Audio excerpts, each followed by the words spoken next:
Hello all, once again welcome to Tech That. Today we are going to talk about a very popular product, the Redmi Note 10 Pro. We'll talk about its unboxing and features. So let's go.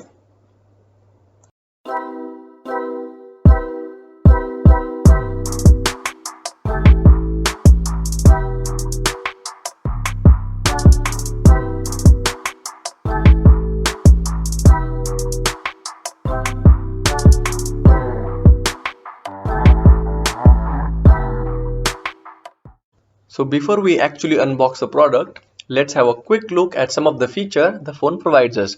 So the phone that we're going to unbox today is Vantage Bronze in color, and as you can see on the screen, the specifications are given for you. It has a 16.9 centimeter Super AMOLED display with Gorilla Glass 5. It has a 64 MP quad camera setup with ultra wide, telemacro and depth lens.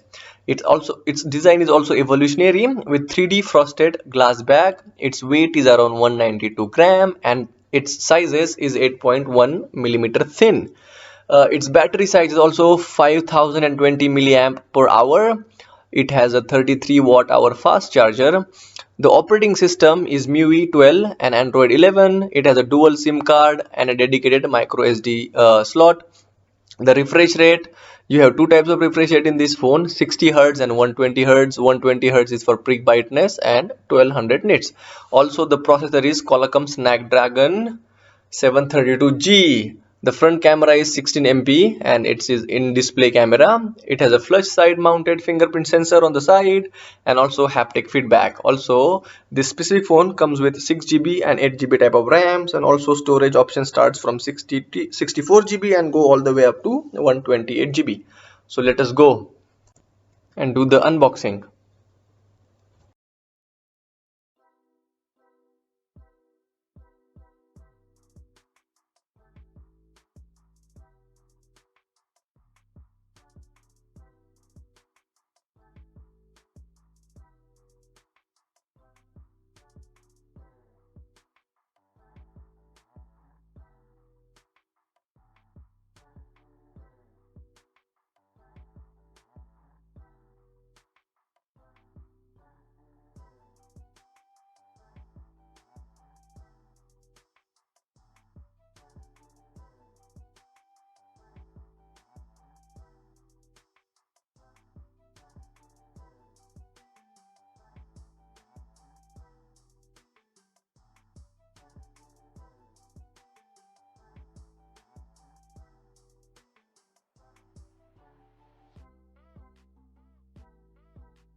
So that was our unboxing for Redmi Note 10 Pro. These are the things that we found in our box. Obviously, our vintage bronze Redmi Note 10 Pro phone, then our charging block with 33-watt charging, our charging cable, a SIM pin and a simple phone case. That is how the actual phone looks. I have just bought this phone from Amazon. I will be doing a review video in a few days coming ahead, so please do join me again. Thank you for watching today's video. Please do join back for getting more tech related videos and getting your daily dose of tech videos. Do share, subscribe and like my videos if you like the content. Let me know how I can improve. Thank you.